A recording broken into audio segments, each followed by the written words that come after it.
For weeks and months, we've been saying that Donald Trump's threats had pushed West Asia nearly to the brink. And now the situation has clearly gone over the cliff. It now remains to be seen as to what happens from here on.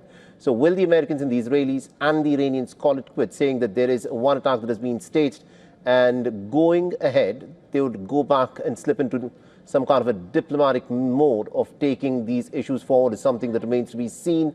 Or remember what Donald Trump said earlier this morning when he gave that statement in the immediate aftermath of these attacks that were carried out by the Americans and the Israelis, where he said that once the American operation is done, he expects the Iranian people to rise up and to take charge of their government, clearly hinting that his objective in these attacks is a regime change.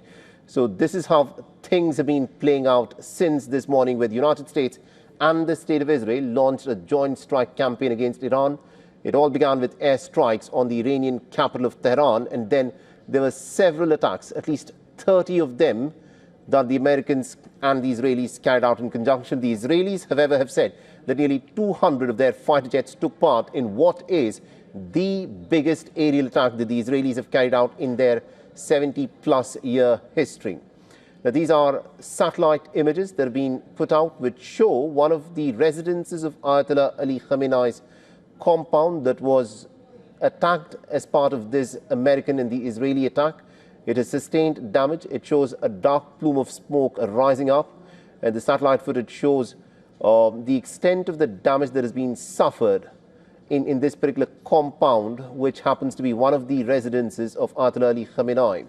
The Israeli officials had earlier confirmed that Ayatollah Ali Khamenei and also the Iranian President Masoud Pezeshkian had been targeted by the Israelis. Now, Masoud Pezeshkian's statement has come forth that he's managed to come out of this attack unscathed. We still are yet to hear officially something about Ayatollah Ali Khamenei, although there are reports within the Iranian media which state that he'll come out and address the people of Iran. The Israelis, however, in some of their media outlets are claiming that Ayatollah Ali Khamenei has sustained some injuries in this attack that the Israelis have carried out.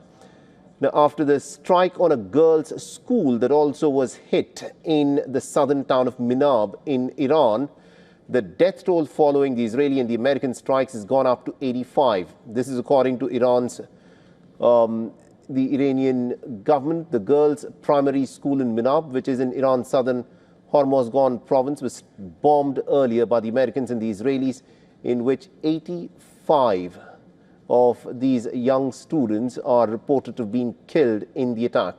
According to reports, the US military has been focusing on what it claims are high-value targets. The RGC's significant facilities and capabilities, naval facilities and underground facilities likely associated with the nuclear program have also apparently been on target. Tomahawk missiles were used in the first volley of the strikes. Now, the attack on Iran began with the missile attacks targeting strategic sites in Tehran and other cities, including Karaj, Isfahan, Qom, and Kermanshah. Explosions were widely reported in central Tehran, with at least one strike allegedly near the complex associated with the supreme leader.